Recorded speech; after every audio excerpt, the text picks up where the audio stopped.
Mestyat Betna.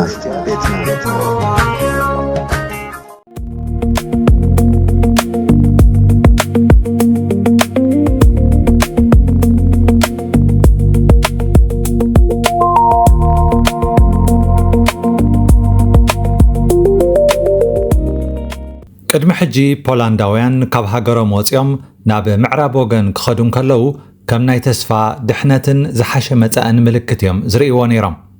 ድሕሪ ምዝዛም ስርዓት ኮሚኒዝምን ፖላንድ ካብ 2004 ናብ ኣውሮጳዊ ሕብረት ድሕሪ ምጽምባራ እውን ከይተረፈ ሚልዮናት ፖላንዳውያን ዓዶም ራሕሪሖም ናብታ ደረት ኣልቦ ዕድላት ትበሃል ዝነበረት ጀርመን ተጓዒዞም እዮም። ሎሚ ግን ታሪኽ ብናህሪ ይቕያር ኣሎ። ኣብ 2026 ዓመተ ምህረት እቲ ካብ ምብራቕ ናብ ምዕራብ ዝነበረ ማዕበላዊ ዋሕዚ ንድሕሪት ይምለስ ኣሎ። እቶም ትማሊ ጀርመን ንምእታው ዝህንጠዩ ዝነበሩ ፖላንዳውያን ሎሚ ሳንጣታቶም ጠቕሊሎም ናብ ዓዶም ይምለሱ ኣለዉ። እቲ ሞተር ቁጠባ ኣውሮጳ ዝበሃል ዝነበረ ናይ ጀርመን ቁጠባ ንድሕሪት ክምለስ እንከሎ ፖላንድ ግን ተኣምራታዊ ቁጠባዊ ግስጋሴ ተርኢ ኣላ። ስለምንታይ እዩ እዚ ኩሉ ዝኸውን ዘለዎ ንዝብል ሕቶ ንሎሚ ኣብ መደብና ክንድህስሶ ኢና። ኣብዚ እዋን ኣጋጢሙ ዘሎ ጉዳይ ንምርዳእ መጀመርያ ፖላንዳውያን ኣብ ጀርመን እንታይ ዓይነት ህይወትን ስራሕን ይሕልፉ ከም ዝነበሩ ምዝካር የድሊ። ፖላንዳውያን ንዓሰርተታት ዓመታት ናይ ጀርመን ቁጠባ ንቕድሚት ኣብ ምስጓም ዓብ ተራ ዝተፃወቱ ሰራሕተኛታት እዮም። ኣብ ግራውቲ ጀርመን ብፍላይ ኣብ እዋን ቀውዒ ዝተፈላለዩ ዝበሰሉ ፍረታት ምእካብ እቲ ቀንዲ ብፃዕሪ ጉልበት ፖላንዳውያን ዝዕመም ስራሕ እዩ ነይሩ። ከተማታት ጀርመን ንምሕዳስን ሓደስቲ ህንፃታት ንምስራሕን ብዘይ ሕሱር ጉልበት ፖላንዳውያን ከቢድ ምኾነ። ኣሽሓት ፖላንዳውያን ደቂ ኣንስትዮ ኣብ ኣባይቲ ጀርመናውያን እናተቐመጣ ንኣረጋውያን ናይ ምእላይን ናይ ምንክብኻብን ከቢድ ስራሕ የሳልጣ ነይረን። ኣብ ዓበይቲ ናይ መካይን ፋብሪካታትን ከም ኣማዞን ዝኣመሰሉ ናይ መኽዘን ማእከላትን ፖላንዳውያን እቶም ቀንዲ ተቖፀርቲ ሰራሕተኛታት ነይሮም። ከምዚ ዝበለ ዓይነት ስራሕ ኣብቲ እዋንቲ ንፖላንዳውያን ረብሓ ነይርዎ። ምክንያቱ እቲ ኣብ ጀርመን ዝረኽብዎ ዝነበሩ ዩሮ ምስቲ ኣብ ዓዶም ዝነበረ ድኹም ዝሎቲ ዝተባህለ ባጤራ ክወዳደር ከሎ ዓብ ፍልልይ ነይርዎ። ንፃዕሮምን ናይ ቋንቋ መሰናኽሎምን ተፃዊሮም ከዓ ነቲ ዝተረፈ ገንዘብ ናብ ዓዶም ይልእክዎ ነይሮም።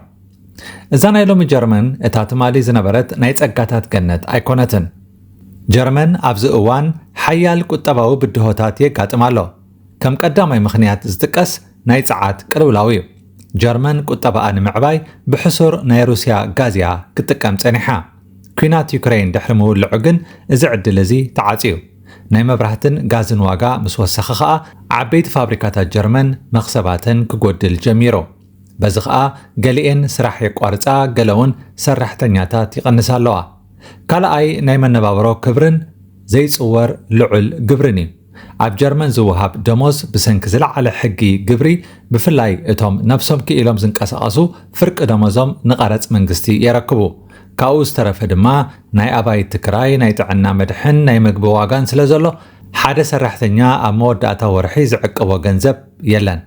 ሳልሳይ ጀርመን ብሰንኪ ቢሮክራስን ዘይምዝማንን ትሳቐላ። ኣብ ዓለም ዲጂታላዊ ቴክኖሎጂ እናገስገሰ ክኸይድ እንከሎ ኣብ ጀርመን ግን ንእሽተይ ነገር ንምስላጥ ኣዋርሕ ይወስድ። ኩሉ ነገር ብወረቐትን ብፖስታን እዩ ዝዕመም። እዚ ድማ ንሓደስቲ ወፍርታት ዓብ ዕንቅፋት ኮይኑ ኣሎ። በቲ ሓደ ወገን ፖላንድ ኣብ ታሪኻ ሪኣቶ ዘይትፈልጥ ናይ ዕቤት መድረኽ ተስተማቐራላ። ፖላንድ ሕጂ ናይ ኣውሮጳ ሓዳስ ቴክኖሎጂካዊት ማእከል ቴክ ሃብ ትበሃላላ።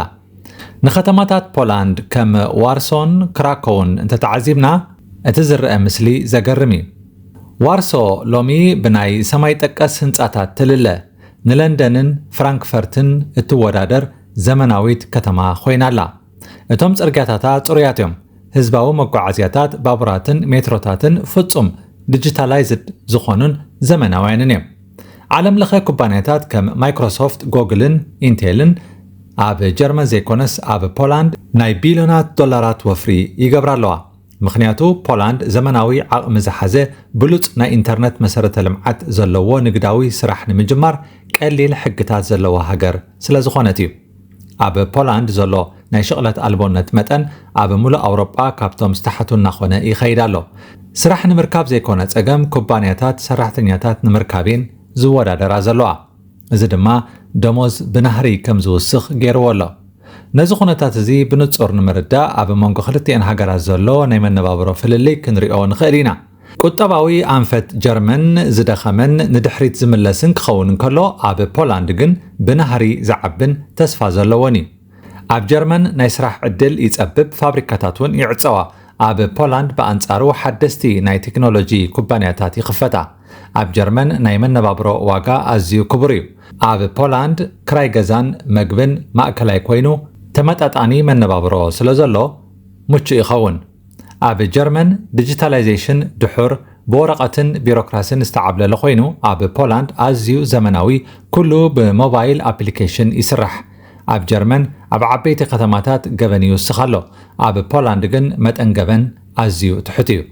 ብዘይካዚ ፖላንድ ውሕሱን ጽሩይን ጎደናታት ስለ እትውንን እዚ ኩሉ ዝተቐስናዮ ለውጢ ናብ ሓደ ዓብዪ ማሕበራዊ ህይወት ንኽትሰጋገር ሓጊዝዋ ኣሎ ኣብዚ እዋን ሓደ ኣብ ጀርመን ዝነብር ፖላንዳዊ ስለምንታይ ኣብ ጀርመን ጓና ኮይነ ፍርቂ ካብ ደሞዘይ ንገዛ ኽራይ እናኸፈልኩ ብቢሮክራሲ እናተሰቐኹ ዝነብር ኣብ ዓደይ እኮ ካብዚ ብዙሕ ዘይፍለ ደሞዝ ክረክብ ይኽእል እናበለ ይሓስብ እወ እቶም ትማሊ ኣብ ጀርመን ብናይ ጉልበት ስራሕ ዝነበሩ ፖላንዳውያን ሕጂ ኣብ ዓዶም ተመሊሶም ናይ ባዕሎም ንኣሽቱ ሓደስቲ ትካላት ይኸፍቱ ኣለዉ ነቶም ናይ ቴክኖሎጂን ሕክምናን ሰሙያ ድማ ኣብ ዋርሶን ክራኮውን ዘሎ ብሉጽ ናይ ስራሕ ኩነታትን ልዑል ደሞዝን ይስሕቦም ኣሎ ብተወሳኺ መንግስቲ ፖላንድ ነቶም ካብ ወጻኢ ዝምለሱ ዜጋታቱ ዘተባብዕ ናይ ግብሪ ምቕናስን ናይ ኣባይቲ ደገፍን ስለ ዝህብ እቲ ናብ ዓድኻ ናይ ምምላስ ውሳነ ኣዝዩ ቀሊል ኮይኑ ኣሎ ኣብ መደምደምታ እዚ ፖላንድ ብቁጠባ ትግስግሰሉ ዘላን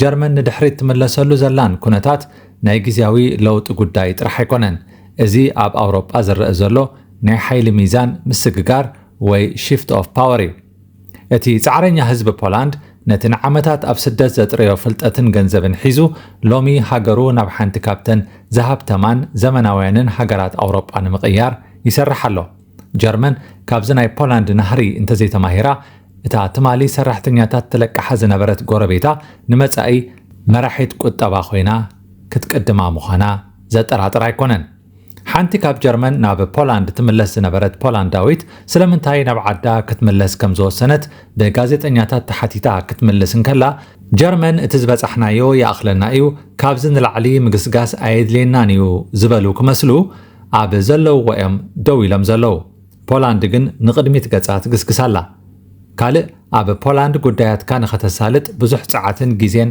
ኣይትሕተትን ኢኻ ኩሉ ነገር ብዲጂታል ተቐይሩ እዩ ስለዚ ናብራ ኣብ ፖላንድ ቀሊሉ ኣሎ በዚ ምኽንያት ከዓ ኣነ ኣብ ሃገረይ ምንባር ይሕሸኒ ኢለ ወሲነ ኣለኹ ክትብል መሊሳ እምበኣር ክቡራት ተኸታተልትና ንሎሚ ዘዳለናዮ ንምግምጣል ቁጠባ ዝምልከት ዘቕረብናዮ መደብ ኣብዚ ክንዛዝም ኢና ጽባሕ ብኻልእ ኣርእስቲ ክሳብ እንምለስ ሰላም ጽንሑ መስትያት ቤትና መስትያት ቤትና ንሐቀኛ ምስሊ ኤርትራ ንምንጽብራቕ ዝተፈላለዩ ጽሑፋት ተንቀሳቓሲ ምስልታትን ቃለ መሕትታትን ሒዛ ብዘካርያስ ክብረኣብ እናተዳለወት እትቐርብ መደብ እያ كفوت لساني من يزعصوني هاي سجدن علي عبطاقوت ملاخي قطاوخ يقنا مسلي فتحي